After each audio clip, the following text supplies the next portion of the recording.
May bago na naman tayong estilo ng pagluluto ng spaghetti. This time, yung VIP naman ang ibabalot natin dito sa ating spaghetti pasta. Parang barbecue, di ba? Pero tingnan mo naman, hindi pa rin humiwalay ang beef doon sa ating spaghetti pasta. Totoo yatang may forever. Nako, magluto na nga tayo. Let's get it on!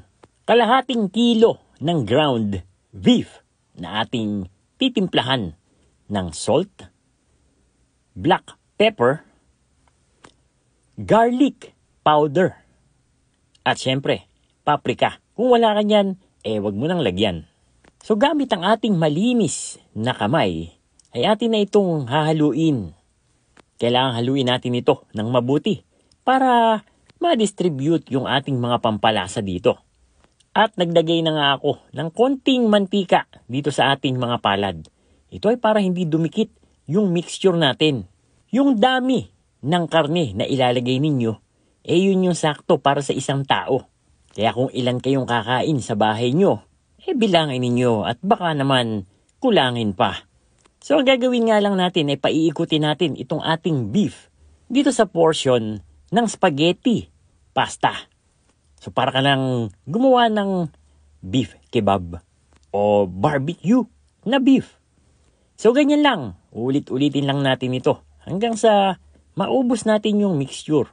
So kalahati lang ng 500 grams na spaghetti pasta yung nagamit natin at nakagawa tayo dito ng 4. Pero gaya nga na sinabi ko depende kung ilang tao ang kakain. Pwede nyo pang liitan ang portion. Sa isang malaking kawali na lutuan, ay atin itong isisir. Blacking ka. Isang kamay lang. Haharangan mo Salang lang natin itong ating mga beef. Malakas yung ating apoy dahil nga magsisir tayo. Papaikot-ikutin lang natin ito hanggang sa ang lahat ng sulok o yung sides nito ay maabot ng mantika o masir na natin ang bawat sides. Pagkatapos, pasintabi muna.